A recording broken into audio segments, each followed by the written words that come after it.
Hello, and I want to thank the organizers and also all of you who are attending this conference and share this interest in peaceful end of life.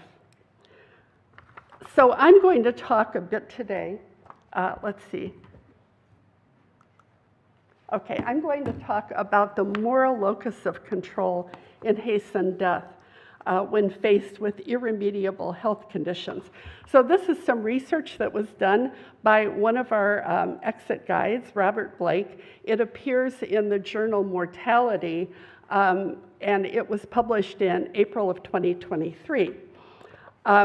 So his article explores the personal beliefs and moral processing of those who make the decision to hasten death. And specifically, these are people who do not qualify for state-supported physician aid in dying. And they decide to take control of managing their own death anyway when faced with irremediable health conditions. So our volunteer exit guides noticed over time that these people tended to have strongly held beliefs, self-directed attitudes, feelings, and beliefs about both living and dying. And so he undertook the research to expand our understanding about how this group of people who choose to hasten death may be different from the general population. A chi-square test was applied to determine any significant differences between the final exit network group and the comparison groups. I will say that the sample is lacking in diversity. The final exit network group, 95% self-identified as white, 2% Black American, 2% Hispanic, and 1% Asian Indian. So we want to present here a new concept for a strong, non-religious moral argument and grounding for understanding and supporting people who choose to hasten their death when they're faced with these irremediable health conditions. The methodology used was to collect information about education, spiritual orientation, and belief in afterlife, beliefs in regard to personal locus of control, and also their basis for moral decision-making from this group of people who decided to hasten their death.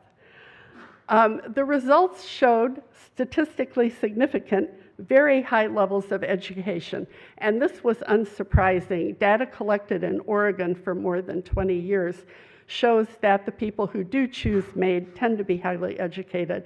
The final exit network group was even more so, with 38% having advanced degrees. These people also held less traditional religious beliefs. They lacked a belief in a conscious afterlife, had a high feeling of internal locus of control, and a high sense of internal moral authority.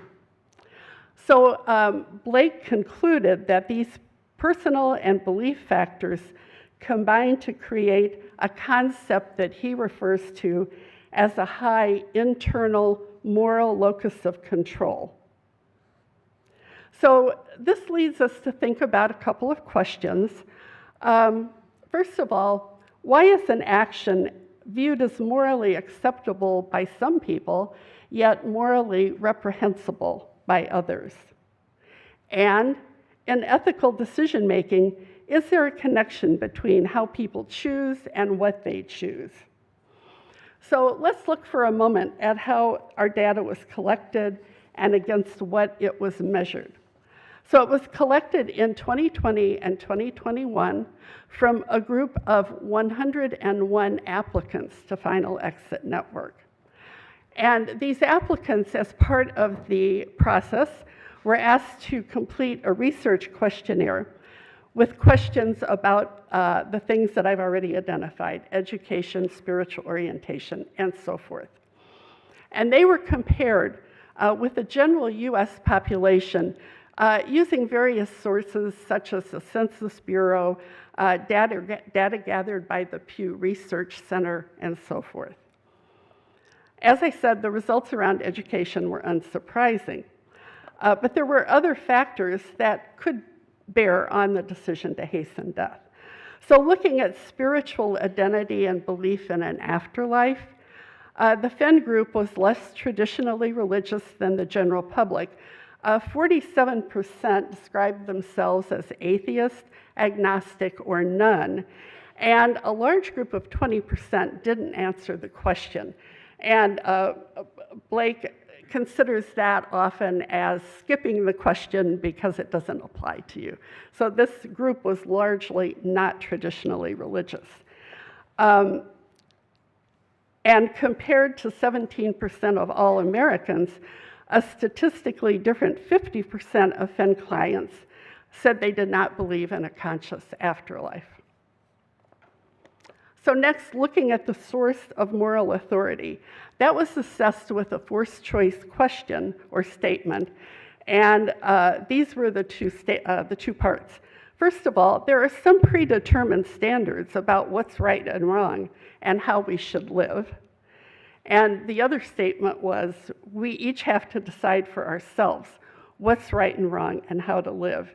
And a statistically significant 74% of the Final Exit Network group asserted being their own ultimate source of authority for moral decision making. On the issue of locus of control, that was also assessed with a forced choice statement. The first being, most outcomes in our lives are a result of our own decisions and actions. Or, most outcomes in our lives are predetermined by events, people, and forces over which we have little control. Fenn applicants did not identify themselves with an internal locus of control that was significantly higher than the already high US population. And some could guess that that's because of the sort of American idea of rugged individualism. So people would define themselves as having an internal locus of control. However, the Fenn group did reject endorsement of the alternative high external locus of control at a statistically different rate from the general population. So we can conclude from this that it suggests a concept of a high internal moral locus of control, a high sense of self-directedness in life carries over to end-of-life decision-making. These individuals feel they have the moral right and embrace the opportunity to control their ultimate final decision when life and health circumstances produce an unacceptable and irremediable quality of life.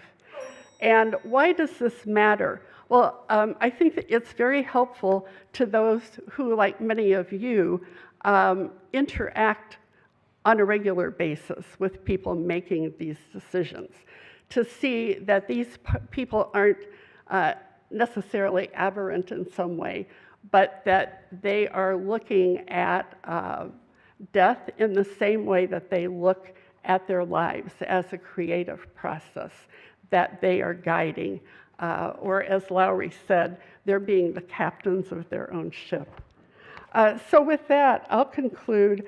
I do have, if you see me at lunchtime, I have some cards with a QR code for our website. And also, you can access the paper through our website. And also, we have a book that can be ordered through the website that is celebrating our 20th anniversary. It's called There at the End, Voices from Final Exit Network.